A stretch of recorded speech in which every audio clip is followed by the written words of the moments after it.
So if you want to learn how to play what you just watched, keep watching, because that's what I'm about to do. We'll start at the sort of bigger picture of the harmony and everything, and then we'll go deeper down in detail about what's happening in the style and sort of some of the guitar techniques that you need to keep a lookout for in order to play this kind of stuff. So keep watching if you want a breakdown, or just go in the description down below to see the tabs if that's all you're here for. But the tabs aren't as descriptive as me actually explaining what's happening. Anyway, so the first thing you need to do if you want to play exactly what's happening in the video is to tune your guitar a whole step down to D. So this is like standard guitar tuning, but going from a D to a D. So it has this really dark texture. I really like the sound of an acoustic guitar kind of tuned down a whole step. It makes it feel like it's kind of resonating more and deeper as well. So the first chord is an A minor chord, but it's voiced kind of like a G over A, but then you sort of do this hammer-on thing. And what that does basically, it just kind of embellishes around the A minor sound, because in this voicing, this is like a G major chord with an A in the bass. It's kind of like an A minor 11, but without the minor third. But then you, by kind of adding that ring finger down on that 5th fret, you kind of get your minor third and your 5th back as well. So you kind of go in between this really stable A minor 7 voicing and like minor 11 without the third. So that's the first chord. And you're gonna slide up to an E minor chord. I'm not gonna talk in exact pitch. I'm just gonna talk in the same way that I would talk about them if I was in standard tuning. Just keep an eye out for that. But it's all tuned down a whole step. So if you have perfect pitch, then it's gonna be a really annoying video. But I just cannot be bothered talking in a translated language. Get to the E minor chord. I just slide that up from technically like a D minor, but you don't really hear it, and you just slide all the way up to the E. On this E minor chord, there's like a little embellishment.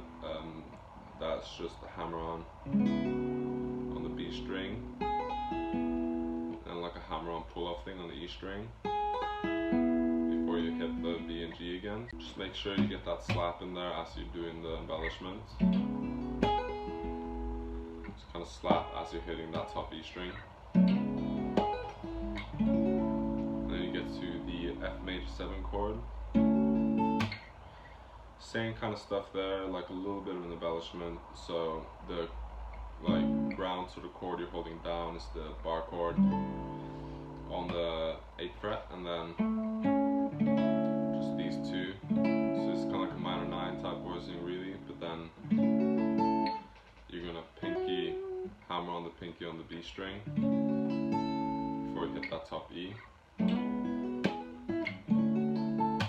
Slap again, and then down to D minor. So this is an embellishment that I love doing over this kind of minor 7 voicing. You've probably definitely done this before, but if you add the ring finger as well to the hammer on, you kind of get this more open sound. I think you're kind of playing with that 5th going down to the 4th. So that's just playing the bar chord and then hammer on and pulling off those 2 notes before you hit that G string afterwards. At the end of the progression, you get a diminished chord. This is a G sharp fully diminished. So this chord is just functioning as a passing diminished chord to get back up to the A minor. It's pretty simple harmonically, but it's just like a leading chord. I may have played it like this in the video with my thumb. And I do this little kind of like half sort of bar chord where I hold down 3 strings from the D to the B, and then I add that middle finger to the 4th fret of the G. And I find that when I voice chords like this, it becomes a lot easier to move around in between them. So now you're going to do the progression a second time around, but with a little change at the end. I like to do this a lot when I'm just kind of creating loops and riffs like that. Like if you have one certain idea that is really kind of set in stone, then you can loop it and then make a little change like at the last bar. So that's exactly what we're going to do here. You're going to play the first little bit exactly the same. So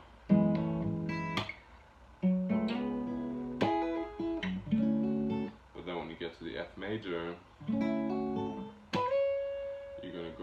12th fret with a bar chord, and this is the painful little minor 9 that we can't seem to escape these days, but it's in here as well. So it's basically after you hit that top E of the F major chord, you're going to go straight for a bar chord there on those 4 top strings on the 10th fret, and then hammer onto that 12th fret before you go straight to B half diminished chord, like a -7 flat 5. And I play this with my thumb because you're going to do this series of substitution chords to get back to the A. That's kind of the series of chords at the end there. So the first one is a -7 flat 5 on the B. This functions as kind of a sub 2 chord to the A minor. Not even like a sub, it's just like a 2 chord to the A minor. And you get an E7 sharp 9, the Jimi Hendrix chord. Seen that before. You can move really easily into that one if you're already playing your thumb on the B chord, because you can keep your ring finger in the same position, just kind of slightly alter around it.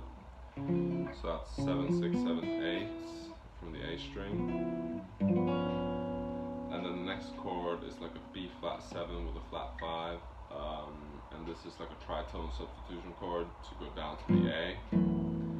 So basically what this is a 2, 5, 1 to A minor, but before you get to the 1 you go to the tritone sub as well, which is just because, like, why not? Like, just squeeze another chord out of it. I think it's mostly because before you hit the A minor chord, you're going to do this little, and that kind of concludes the whole bar. I just wanted to make one bar that was like a bit different than the previous loop. So the adding on substitution chords is just to fill out the gaps in time, and it just messes with the rhythm a little bit as well, which I think is cool. So that's B -7 flat 5, E7 sharp 9, B flat 7 flat 5, 6th fret, 6th fret, 7th fret, 5th fret, and then you're gonna hit the 5th fret, hammer on up, just the A pentatonic really, and then down there to the 5th fret of the B, and then start loop roll again. So I'm going to play through the loop pretty slowly now, and I'm going to just make sure that I include all those tiny little details in terms of hammer-ons and pull-offs and slides and all that, and just keep a lookout for all the small details that are happening, and yeah, it should be good.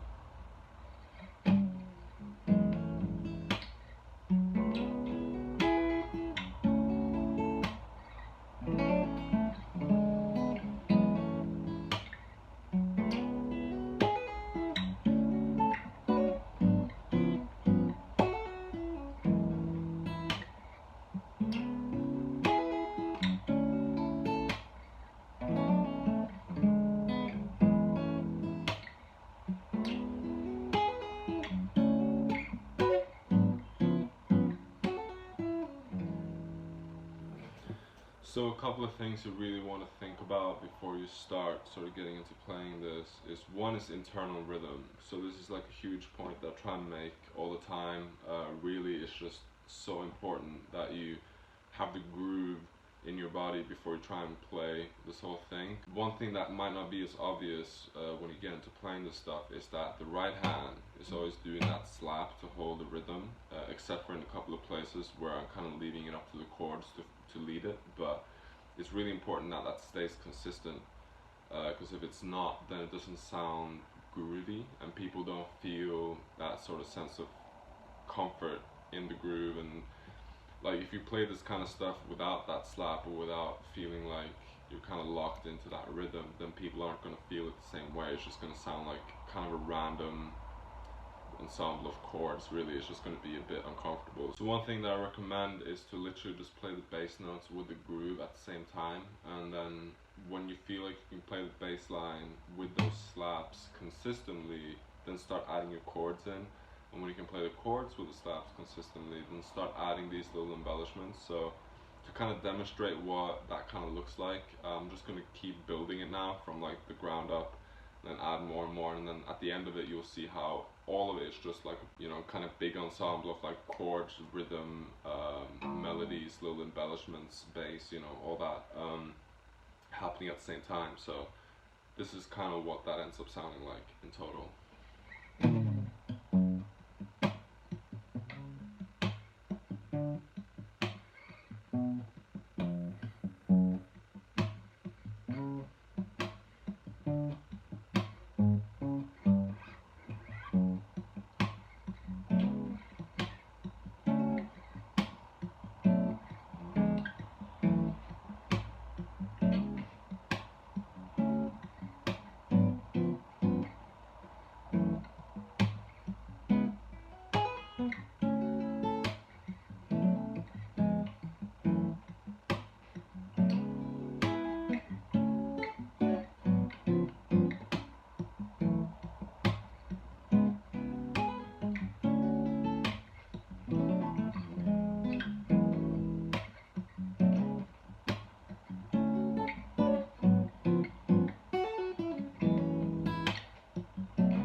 So as you can hear, like, if you start just the bass and the groove, there's a whole lot of things that you're leaving out, but when that sits kind of grounded in you, then playing the rest of the stuff becomes a lot more secondary, and it feels like all those little slides and hammer-ons and embellishments, they're just kind of add-ons to what really is a highly effective chord progression. So keep that in the back of your head if you're trying to write this kind of stuff on your own. And yeah, that's kind of all I have to say about this progression. It's pretty kind of standard sounding R&B sort of minor type progression, which I like to make a lot of. So I've got 2 more videos that I posted on Instagram that I said that I would do breakdown videos for if you'd like them. So leave a comment on this video if you want me to keep pushing these out. I've got 2 more cooking if you're interested in them, so let me know if you are. And yeah, good luck with playing this progression. Do send me your video if you end up covering it. I love to share on my page and like just keep spreading the love. Like, this is really humbling that people want to kind of learn and play the stuff. So let me know in the comment if you want to see this type of content more actively on the page. If not, do keep a lookout for my website launching this summer. It will be jam-packed with loads of content like this. So yeah, I'll see you guys in the next video. Thanks for watching.